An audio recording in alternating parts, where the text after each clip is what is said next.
Is the IRS woefully underfunded at this point? I mean, 1 out of 20 on an audit seems like it's inducing people maybe to I don't know if they break the rules, they at least bend them as much as possible. 1 out of 161. It's 1 out of 20 for people over $1 million. Right, right. Yeah, and it's dropped by more than half in the last 10 or 15 years. I mean, the IRS enforcement has been cut by something like a third in real terms just in the last few years. And so I think we're seeing clearly the IRS is woefully underfunded, and I think that's an important part of these new proposals. Like from Senator Warren, it's not just a proposal to introduce a new tax on wealth, but also to strengthen enforcement, because we know that wealthy people will try to avoid taxes any way we can.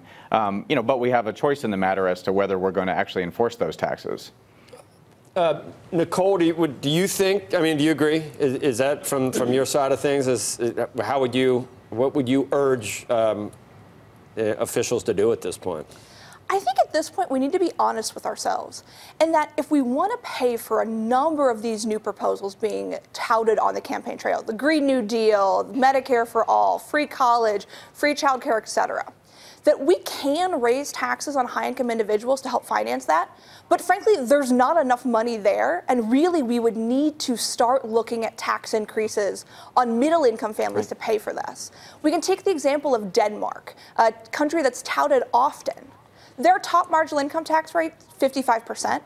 But it starts at $60,000, which is just above median income. Hey, Nicole, let's take some of the most pie-in-the-sky stuff off the table and just do what I think of. I look at, there's just like illogical loopholes that are just on the table. So things like, would you advocate getting rid of carried interest? Would you advocate getting rid of what's known as the 1031 exchange for the real estate industry that allows the industry to effectively never pay tax? Would you allow the real estate industry to depreciate their assets for tax purposes even while the asset itself is appreciating? I'm just talking about things that, like, you look at it and you say there's something fundamentally wrong if you have any logic train at all.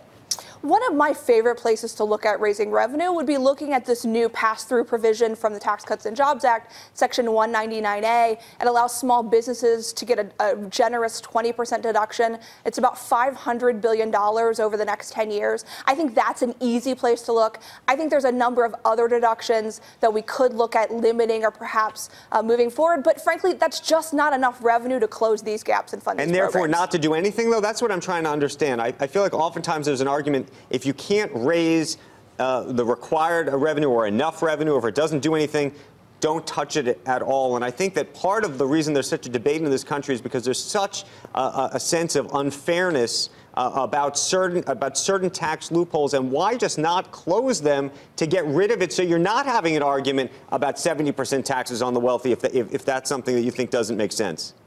That is a step forward. Obviously, there is a deficit, and that is one way. But there's, again, this big gap between what's being proposed in terms of new spending and what would actually be feasible here. The top 1% collect about 20% in revenue. They pay 40% of all taxes already. The top 10% have a little less than half of all income. They pay 70% of all the taxes. So we can raise taxes on this group a little bit, but there's probably not enough there to pay for all of these programs.